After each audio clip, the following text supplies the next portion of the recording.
Moin Freunde, ich befinde mich hier auf dem Castle Hill Aussichtspunkt. Das ist ein Granithügel, der erhebt sich knapp 300 Meter über dem Meeresspiegel und diente im Zweiten Weltkrieg als Beobachtungsstation, und auch Geschützstationen waren hier vorhanden. Vor mir sieht man sogar noch eine kleine Ruine.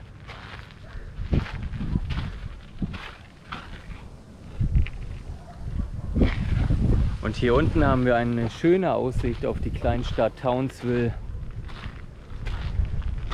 Dieser Granithügel ist auch ein Symbol für die Stadt. Und dort im Hintergrund sehen wir Magnetic Island. Und dort geht es gleich rüber mit der Fähre. Der Fähranleger ist dort rechts, da fährt gerade schon auch eine Fähre rein. Und ich bin gespannt. Ich habe richtig Lust auf diese Insel. Die Heimat mehrerer Koalas, Wallabies and so on.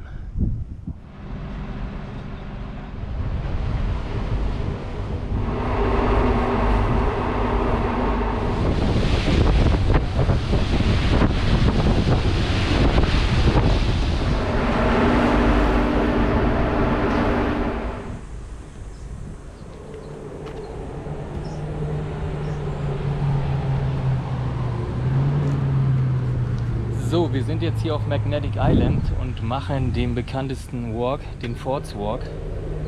Der geht irgendwie One-Way 5,3 Kilometer, dauert 2 Stunden. Es ist scheiße heiß. Aber ich hab Bock. Denn hier gibt es sehr viele Koalas. In den 30ern wurden hier Koalas ausgesetzt, beziehungsweise angesiedelt, weil sie hier vor den Gefahren auf dem Festland sicher waren und auch sind, weil hier wenige Touristen sind, beziehungsweise nicht den ganzen Tag, nur gewisse Zeiten, und die haben hier ihre Ruhe und ganz viel Eukalyptusbäume. Hier ist alles voll, und mittlerweile über die Jahre haben die sich hier so gut vermehrt, dass hier mittlerweile über 800 Koalas leben sollen. Und das schaue ich mir mal an. Das ist mit die größte Population in Australien in der freien Wildbahn. Ich bin sehr gespannt, weil ich persönlich habe noch nie einen in der freien Wildbahn gesehen, sondern nur im Zoo. Und hier haben wir die Möglichkeit, einfach mal wilde Koalas zu sehen. Also kommt mit, wir schauen mal.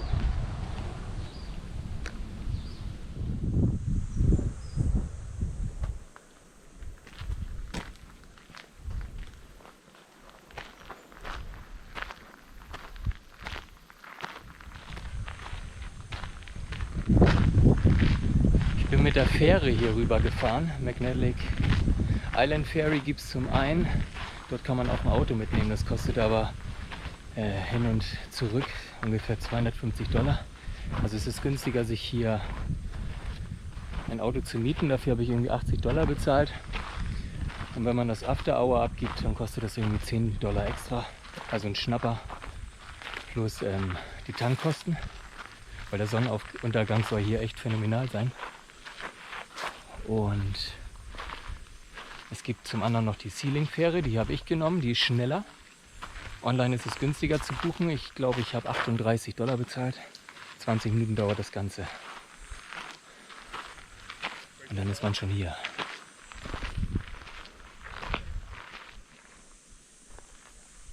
Hier ist einer. Hier ist einer. Mit Nachwuchs.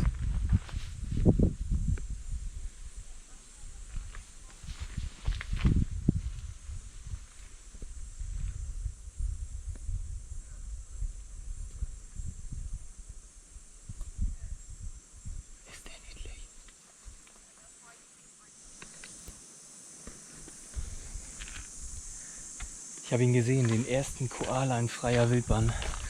Ich freue mich richtig, war ein richtig schöner Moment. Und dann noch mit Nachwuchs. Richtig geil. Das war schön. Mal sehen, ob hier noch welche in den Bäumen hängen. Es ist wirklich heiß. So wie immer, hier scheint an 320 Tagen im Jahr die Sonne. Und jetzt gehe ich hier zu einem Aussichtspunkt mit Bunker und Geschützstellung. Die dienten im Zweiten Weltkrieg zum Schutz der Küste. Und das sind noch Überreste, die schauen wir uns mal an.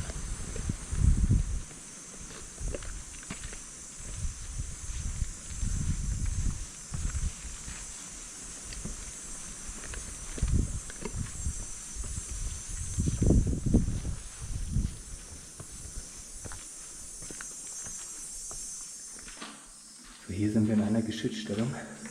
Hier sind Fledermäuse drin.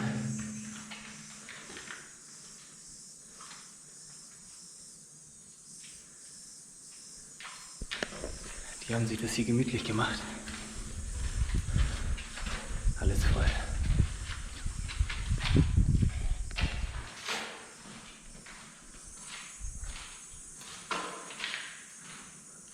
Aber hier ist weniger Betrieb.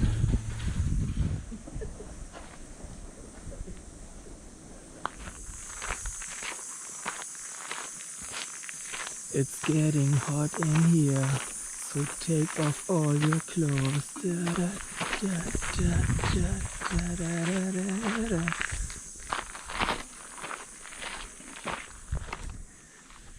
So, hier sehen wir wohl eine ehemalige Geschützstellung.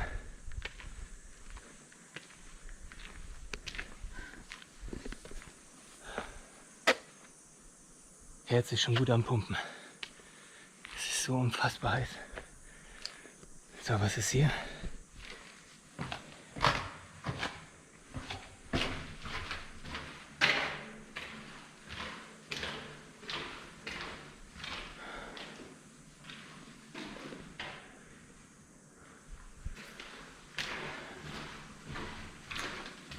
Ja, gut. Nichts Wichtiges.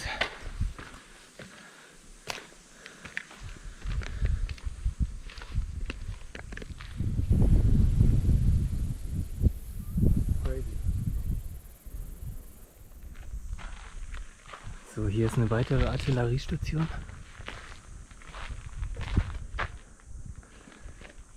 Gehen wir mal hoch.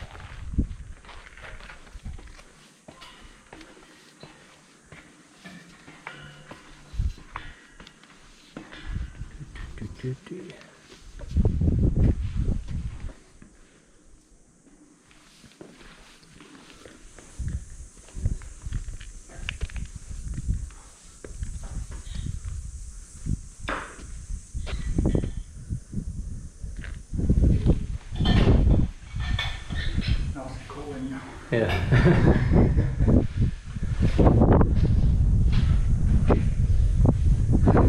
Schöne Aussicht aus dieser Geschützstellung hier.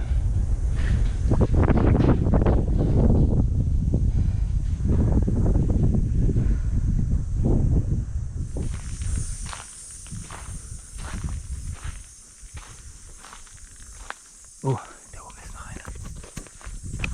Da oben ist noch einer. Psst.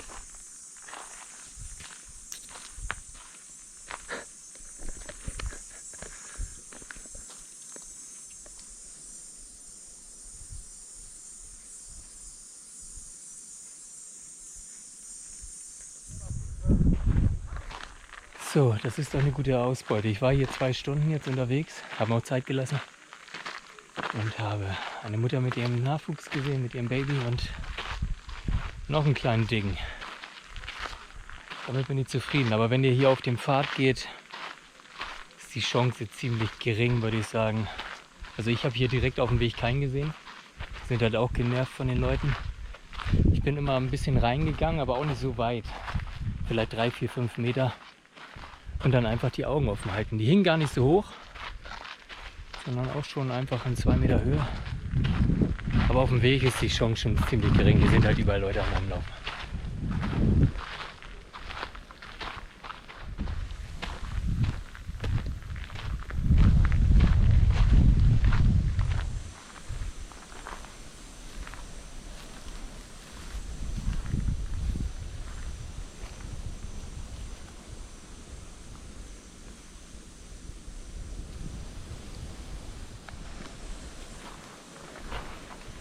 Ja, was soll ich sagen? Die Wahrscheinlichkeit ist gering, aber sie ist wohl da. Der hing direkt am Weg. Augen auf, würde ich sagen. Der hat auch schön geschlafen, der Dicke.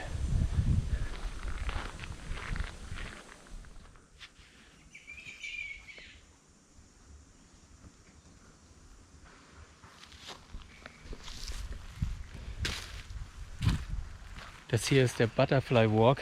Hier habe ich spontan mal angehalten. Hier sollen viele Schmetterlinge sein, allerdings habe ich noch eine Handvoll gesehen bisher. Aber da oben in der Krone Der Baumkrone kann man sehr schwer sehen.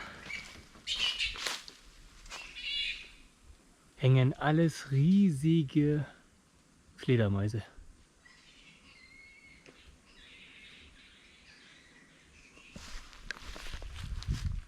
Immerhin das ist imposant. Das sind die Geräusche. Also, die sind wirklich riesengroß.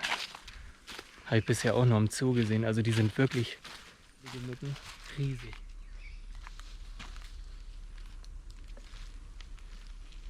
Und eine kleine Spinne. Aber ansonsten, ich habe jetzt 10 Schmetterlinge gesehen. Nicht der Rede wert. Ist wahrscheinlich hier einiges mehr los, sonst würde man den Weg wahrscheinlich nicht danach benennen. Aber die Fledermäuse, das war schon imposant, wie die da rumschreien. Oh, hier ist wieder ein Schmetterling.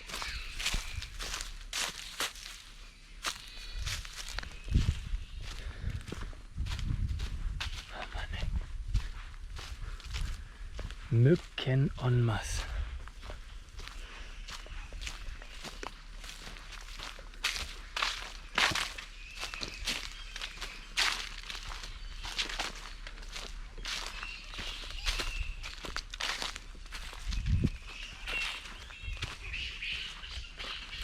So, wieder Fledermausgeräusche.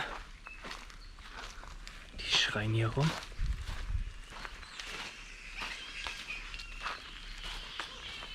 Das, was ihr hört, sind alles Fledermäuse. Die ganze Baumkrone ist voll da oben.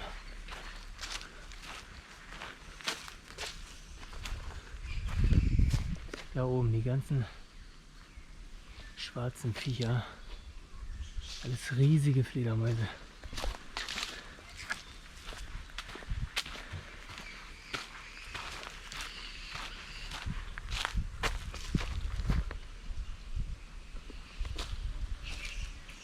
Wahrscheinlich schwer zu sehen. Das Licht blendet so.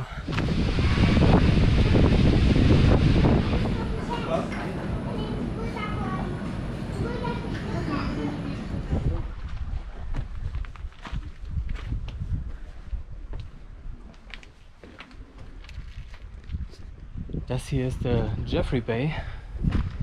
Hier gibt es Wallabies, aber die sind sehr scheu. Aber mit etwas Glück kann man eins erhaschen. Davon mal abgesehen ist das hier echt ein schöner Spot.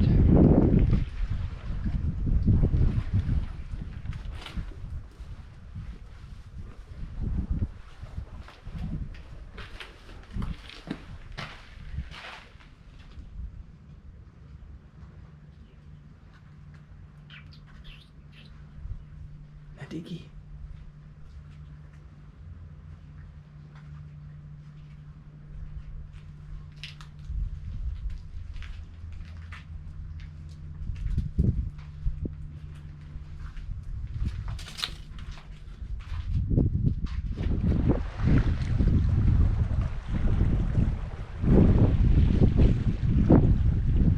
Leider lässt sich hier sonst nichts mehr blicken. Aber einen haben wir ja immerhin gesehen. Das ist besser als nichts. Ansonsten ist das hier echt ein wunderschöner Ort. Und wirklich eine beeindruckende Felsformation.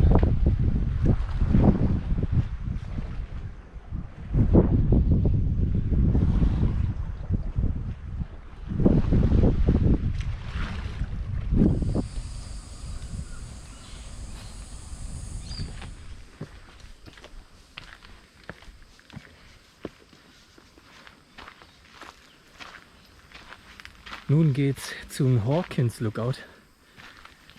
Der soll richtig schön sein. Aber ich habe keine Menschenseele gesehen und auch kein Auto. Ich glaube, die haben alle keinen Bock, bei der Hitze hier hochzulaufen. Aber ich werde das einfach mal machen. Weil jammern kann man später noch. Und die Erinnerung ist für immer. Schön kitschig, ne? Mal schauen. Kann ja nicht so schlimm sein.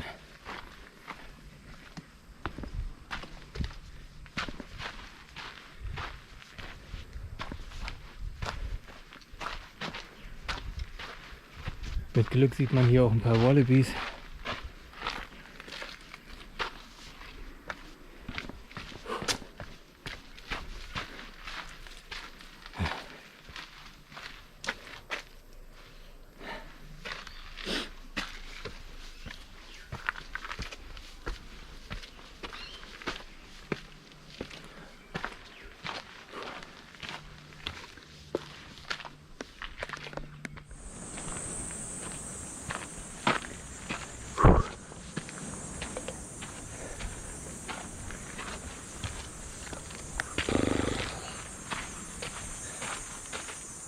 Hier ist einfach niemand. Ach, niemand.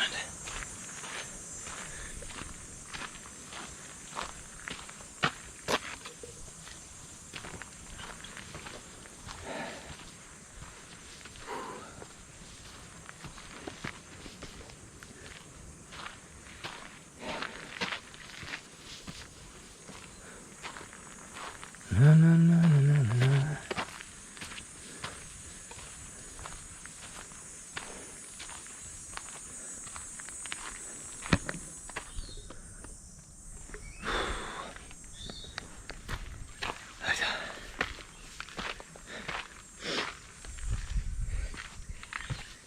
Das ist ein Weg hier, Freunde. Aber ich habe Kokoswasser.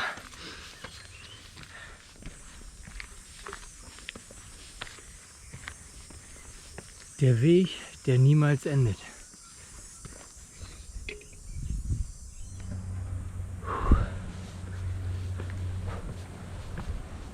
Oh, geschafft, Leute.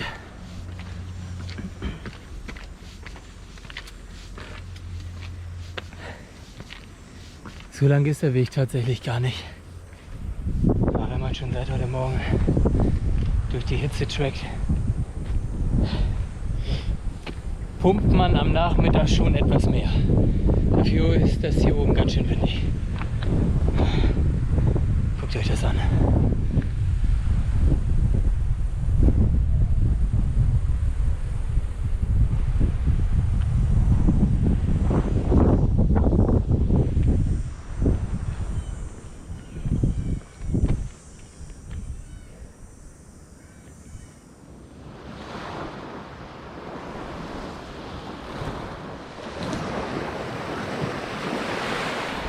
So Freunde, das war's für mich hier auf Magnetic Island.